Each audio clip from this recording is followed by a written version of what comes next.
Hello students, तो कैसे हैं आप लोग। आप सबका स्वागत करता हूं मैं अपने चैनल कैमी भैया पर। ठीक है, और आज हम आपके बीच 10th साइंस के अंदर लेक्चर नंबर 3 लेकर आए हैं, चैप्टर कार्बोनेट्स कंपाउंड से। ठीक है, इससे पहले हमने आपको 2 लेक्चर पढ़ा दिए थे। ठीक है, और इस लेक्चर के अंदर हमारा जो टॉपिक होने वाला है वो आपका आज का टॉपिक होगा हाइड्रोकार्बन्स। ठीक है, alkyl group and function group. तो बिना किसी देरी के स्टार्ट करते हैं आज का लेक्चर नंबर 3 किसके साथ? हाइड्रोकार्बन के साथ। ठीक है, तो चलिए स्टार्ट करते हैं गाइस। हाइड्रोकार्बन है आज का टॉपिक, हाइड्रोकार्बन्स। तो हाइड्रोकार्बन्स क्या होता है ये पढ़ेंगे सबसे पहले आज। हाइड्रोकार्बन, हाइड्रो का मतलब बेटा हाइड्रोजन और कार्बन का मतलब कार्बन। ठीक है, तो वो कंपाउंड या वे कंपाउंड जो हाइड्रोजन और कार्बन के मिलने से बनते हैं उन्हें हम क्या बोलते हैं बेटा? आपका हाइड्रोकार्बन। यानी कि जो compound only made by hydrogen and carbon. ठीक है, तो जो भी आपके हाइड्रोकार्बन्स होंगे वे किससे मिलकर बने होंगे बेटा? आपके हाइड्रोजन और कार्बन से मिलकर बने होते हैं। ठीक है, नॉर्मली आपने कभी हाइड्रोकार्बन्स देखे हैं?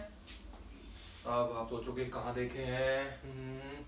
तो बेटा हाइड्रोकार्बन्स जैसे आपका एलपीजी, एलपीजी का जो मेन सोर्स होता है वो क्या होता है बेटा? ब्यूटेन। अभी बताएंगे ब्यूटेन के बारे में, फॉर्मूला क्या होता है। लाइटर की गैस, लाइटर होता है ना छुट्टा मारने वाला, हाँ वही। ठीक है, लाइटर की गैस ये हाइड्रोकार्बन है। आपका जो पेट्रोल, डीजल, ठीक है, ये सब क्या है बेटा? आपके हाइड्रोकार्बन ही है। ठीक है, वेल्डिंग वाली गैस जिसे हम इथाइन कहते हैं। ठीक, लेकिन इन हाइड्रोकार्बन में से भी कुछ हाइड्रोकार्बन जो होते हैं वे आपके सैचुरेटेड हाइड्रोकार्बन होंगे और कुछ हाइड्रोकार्बन जो होंगे वो आपके अनसैचुरेटेड हाइड्रोकार्बन्स होते हैं। तो अगर हम हाइड्रोकार्बन्स को क्लासिफाई करें, यानी कि क्लासिफिकेशन करें, तो आपके पास 2 तरह के हाइड्रोकार्बन देखने के लिए मिलेंगे। एक आपके ओपन चैन यानी कि एसाइक्लिक, या HC बोले तो हाइड्रोकार्बन, या इनका एक और नाम क्या होता है बेटा? एलिफेटिक HC बोले तो हाइड्रोकार्बन। ठीक है, ओपन चैन या एसाइक्लिक या एलिफेटिक हाइड्रोकार्बन्स, इन्हें हम क्या बोल देते हैं बेटा? सैचुरेटेड। कौन से वाले? आपके सैचुरेटेड हाइड्रोकार्बन्स। और 2 भाग में डिवाइड कर देते हैं इन्हें, एक सैचुरेटेड, यानी 2 टाइप से आप क्लासिफाइड कर देंगे इन्हें, सैचुरेटेड हाइड्रोकार्बन, और दूसरा आपका होगा अनसैचुरेटेड हाइड्रोकार्बन।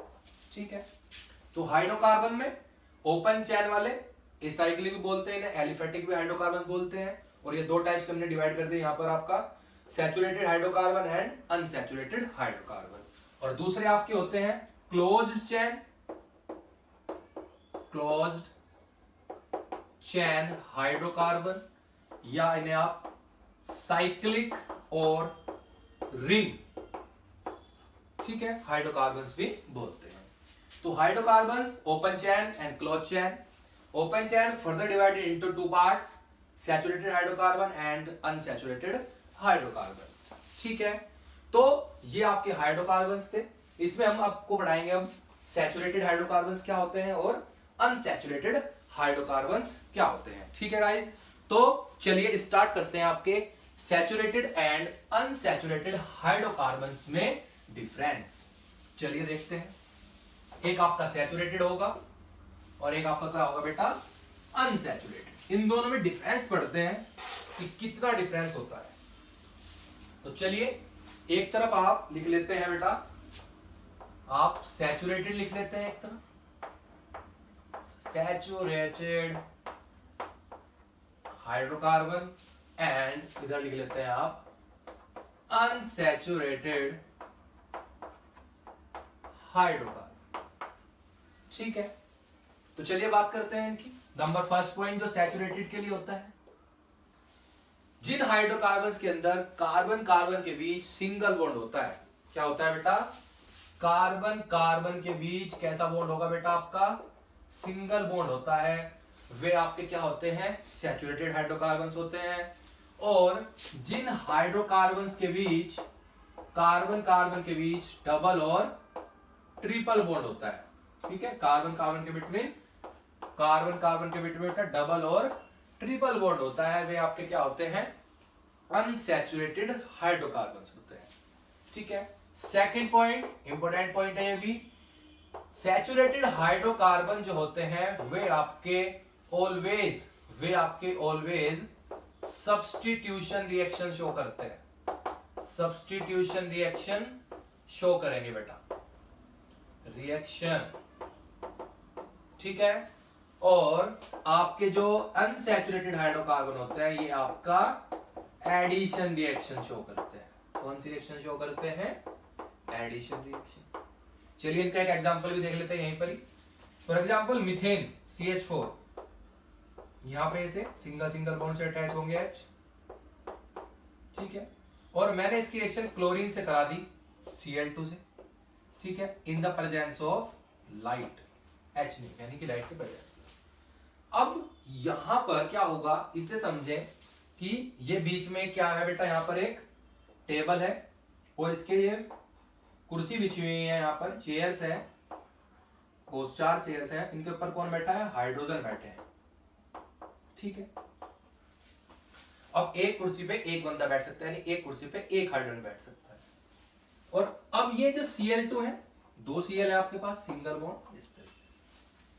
अब ये Cl भी इधर बैठना चाहता था, बट जब तक यहां से हाइड्रोजन नहीं जाएगा तब तक ये Cl यहां पर नहीं बैठ सकता। क्यों, क्योंकि और अगर एक यहां पर चेयर डाली तो कार्बन की वैलेंसी, बीच में क्या है ये कार्बन, वैलेंसी कितनी हो जाएगी 1 2 3 4 5, जो कि पॉसिबल नहीं है।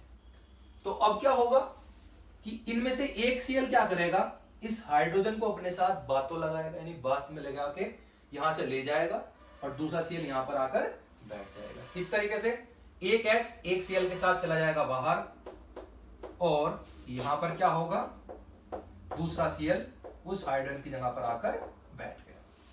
तो सब्स्टिट्यूशन का मतलब क्या हुआ कि इस Cl ने इस हाइड्रोजन को क्या कर दिया, उसकी जगह से सब्स्टिट्यूट कर दिया। तो कौन सी रिएक्शन हुई बेटा, सब्स्टिट्यूशन रिएक्शन। कौन सी रिएक्शन हुई, सब्स्टिट्यूशन। इसके अब विपरीत यानी अपोजिट देखा जाए, इधर एग्जांपल, जो हमारे डबल बॉन्ड वाले होंगे, फॉर एग्जांपल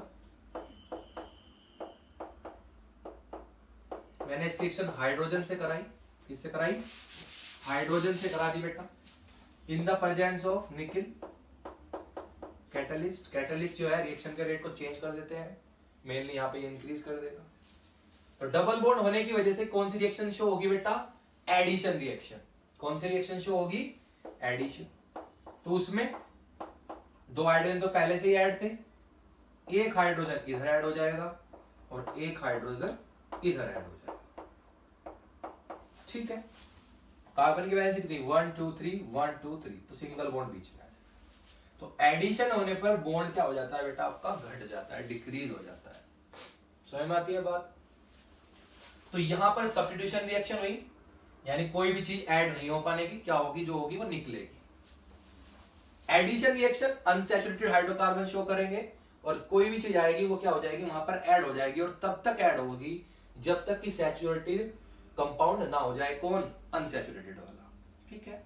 डबल बॉन्ड से सिंगल बॉन्ड हो गया तो कैसा हो गया, सैचुरेटेड। अब इसके बाद अगर इसकी किसी रिएक्शन कराएंगे तो कौन सी होगी रिएक्शन आपकी, सब्स्टिट्यूशन, क्योंकि अब ये कैसा हो चुका है, सिंगल बॉन्ड, और सिंगल बॉन्ड किसमें होते हैं बेटा, सैचुरेटेड हाइड्रोकार्बन से, ठीक है।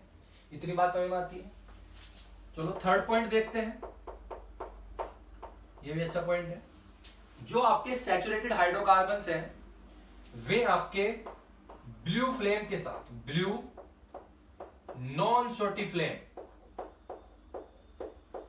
के साथ जलते हैं।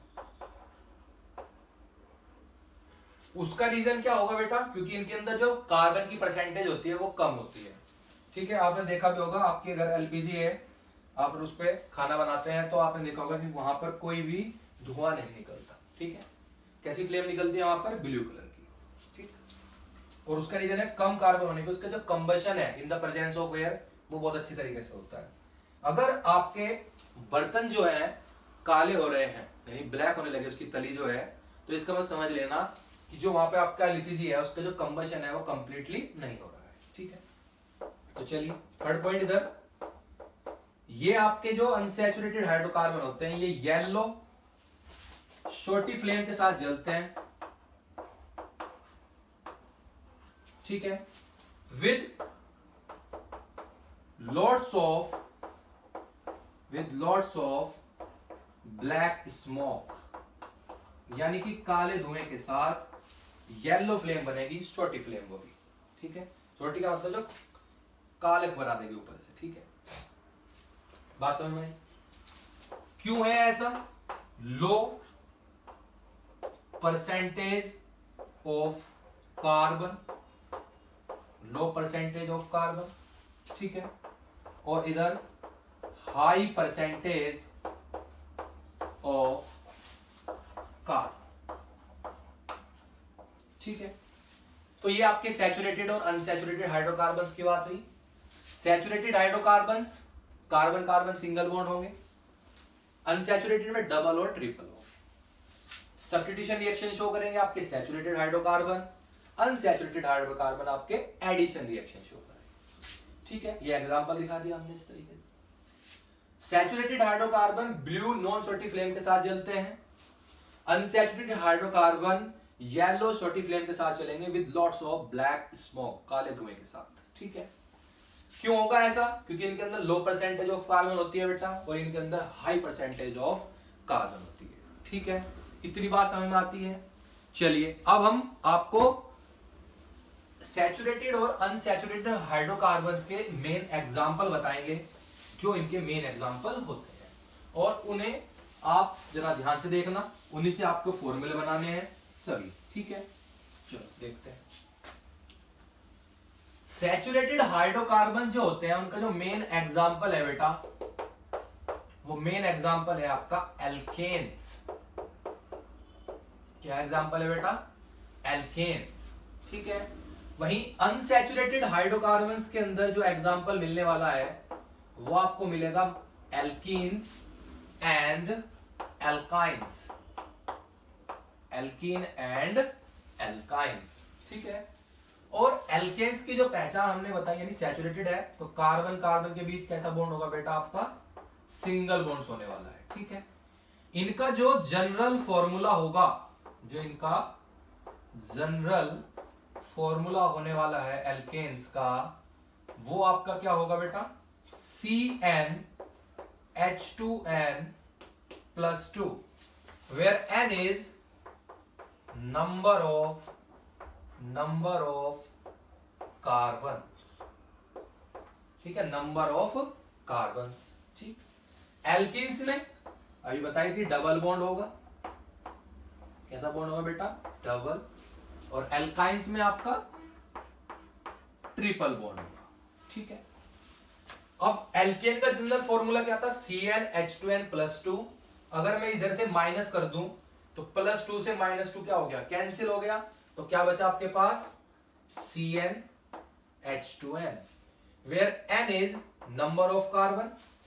आप एल्केन वाले में n बराबर 1, 2, 3, 4, 5 डैश लिख सकते हैं, बट एल्कीन में क्योंकि डबल बॉन्ड जो होता है वो ऑलवेज किसके बीच होगा बेटा? दो कार्बन के बीच, सिंगल कार्बन के बीच कभी नहीं होगा, चाहे वो डबल हो या ट्रिपल हो। तो इसलिए यहां पर n बराबर 1 से स्टार्ट नहीं करेंगे, आप इससे स्टार्ट करेंगे 2 से, 2, 3, 4 डैश। ठीक है, इसी तरीके से एल्केन से जब हमने -2 किया तो किसका फॉर्मूला बना? एल्कीन का।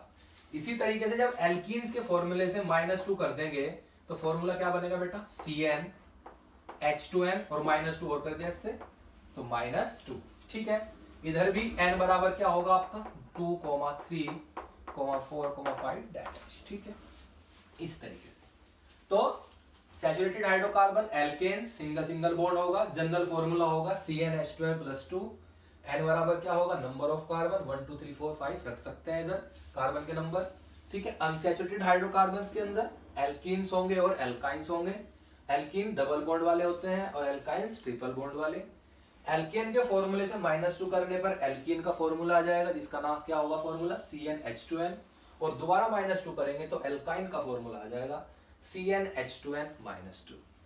ठीक है, इतनी बात समझ में आती है। चलिए अब एक चीज और याद करनी है आपको, वो क्या है, चलो उसे भी समझते हैं।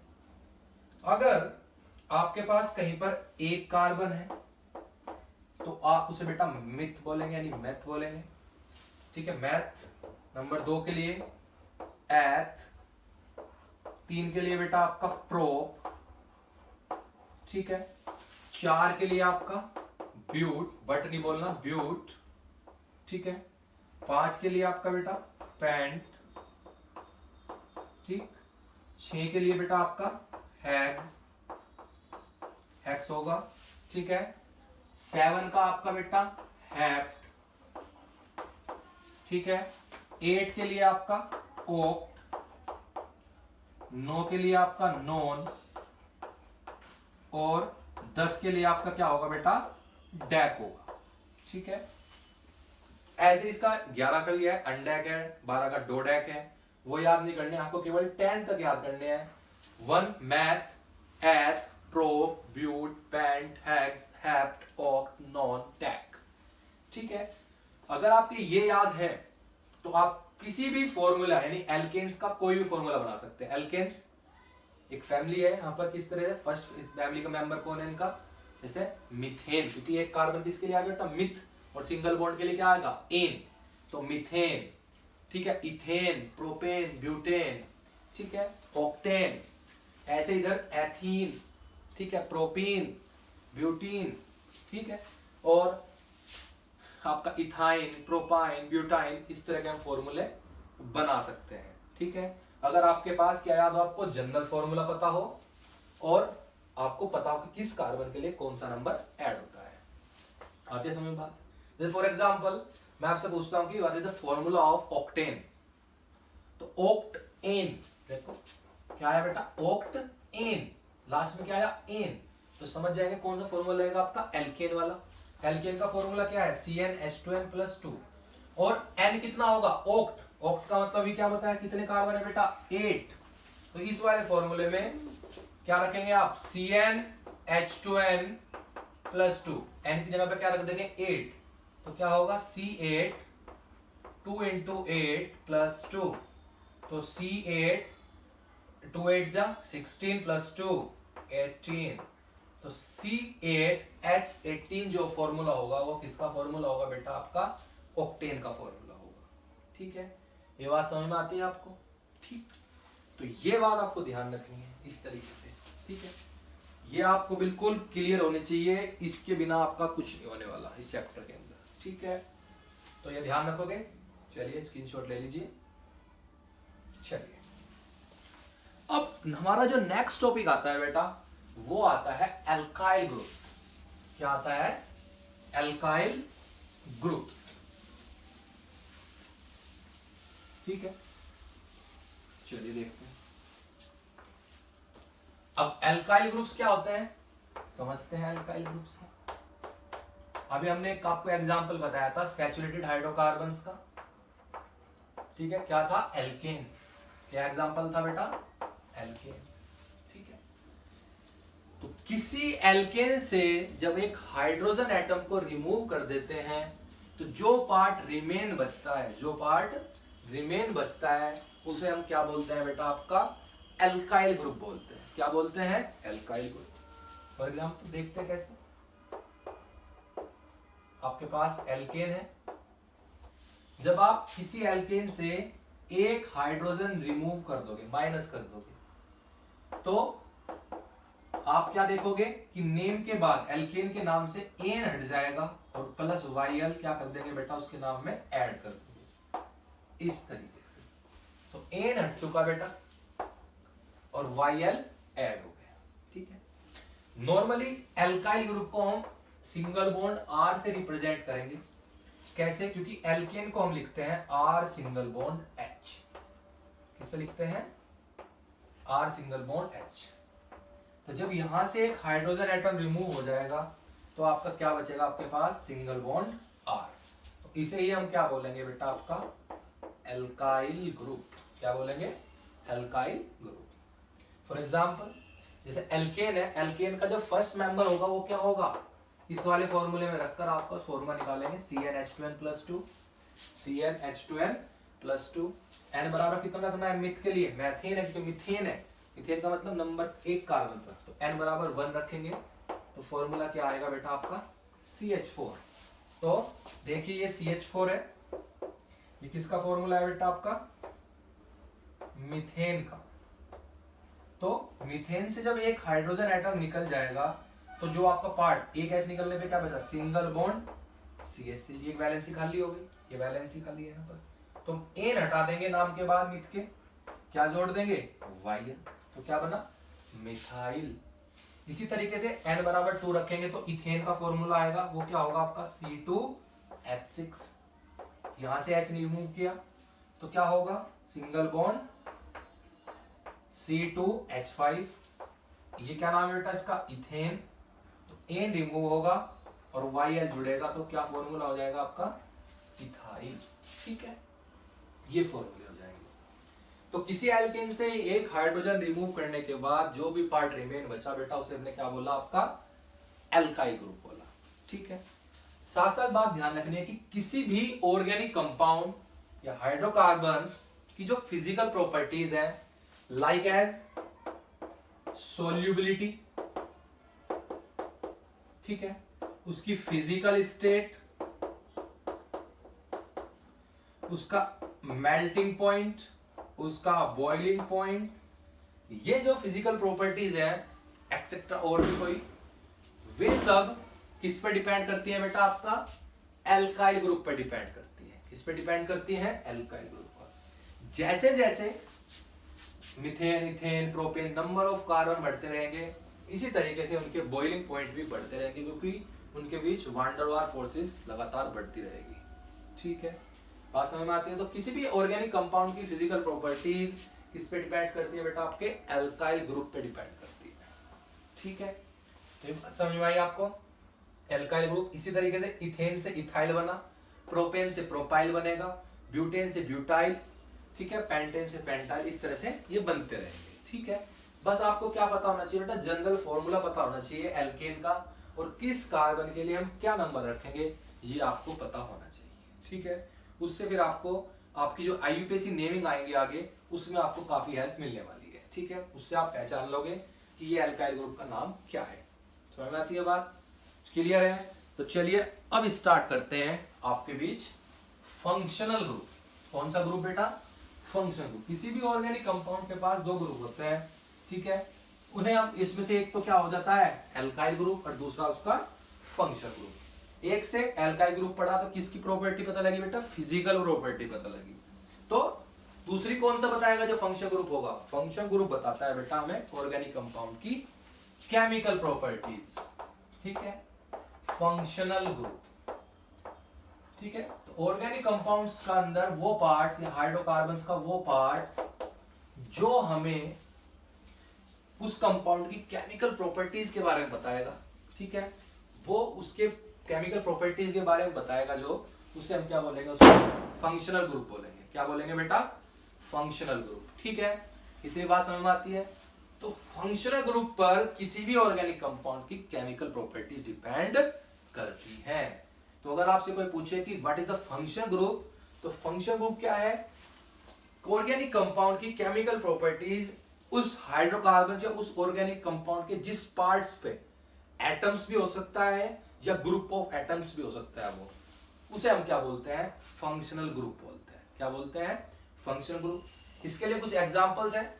फॉर एग्जांपल नंबर 1, अगर आपके पास एल्कोहल्स है,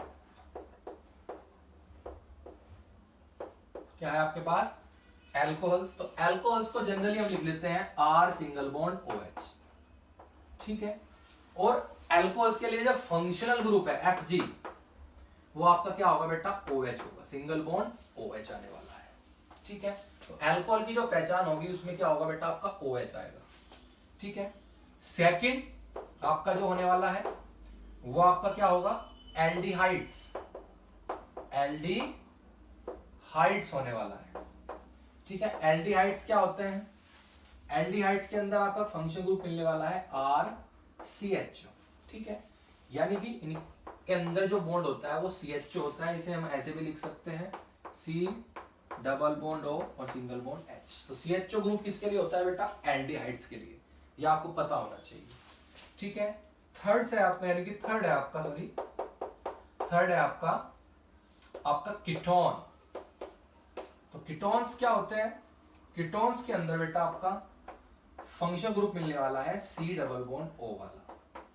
ठीक है, इस तरीके से भी लिखा मिल सकता है या इस तरीके से भी लिखा मिल सकता है। यानी कि C डबल बॉन्ड और से जब इधर भी अल्काइल ग्रुप होगा, इधर भी अल्काइल ग्रुप होगा, तो उसे क्या बोलेंगे आप? कीटोन बोलेंगे। ठीक है, इसी तरीके से आपका जो है कार्बोक्सिलिक एसिड होता है, कार्बोक्सिलिक एसिड होगा आपका। ठीक है, इसकी पहचान क्या होती है बेटा? इसमें आपका C डबल O H होता है। ठीक है, फंक्शन ग्रुप इस तरीके से भी लिखा मिलेगा C double bond O single bond OH या आपका single bond C double O H। ठीक है, ये कार्बोक्सिलिक एसिड का होगा, फैटी एसिड्स। फिफ्थ आपको देखने को मिलेगा एस्टर। एस्टर की क्या पहचान होगी बेटा? एस्टर के अंदर आपको इस तरीके से केवल क्या करना है, जो कार्बोक्सिलिक एसिड का H था उधर क्या जोड़ देना है, आपको एल्काइल ग्रुप जोड़ देना है, तो आपको क्या बनेगा? एस्टर बनेगा, COOR। ठीक, तो इस तरीके से जो है आपका एस्टर होता है। ठीक है, ये आपके क्या हो गए? आपके फंक्शन ग्रुप हो गए। तो इन फंक्शन ग्रुप पर किसी भी ऑर्गेनिक कंपाउंड की क्या डिपेंड करती है बेटा? केमिकल प्रॉपर्टीज डिपेंड करती है। ठीक है, इतनी बात समझ में आई आपको? तो ये आज हमारे हाइड्रोकार्बन्स, ठीक है, आपका एल्काइल ग्रुप हो गया और क्या हो गया? आपका फंक्शन ग्रुप। ठीक है, तो इस लेक्चर में आज इतना ही। ठीक है, आगे मिलते हैं आपको IUPAC नेमिंग के साथ। तो हमारे साथ बने रहिए और चैनल को सब्सक्राइब कर दें, वीडियो को शेयर करें और लाइक करते रहें। ठीक है, धन्यवाद।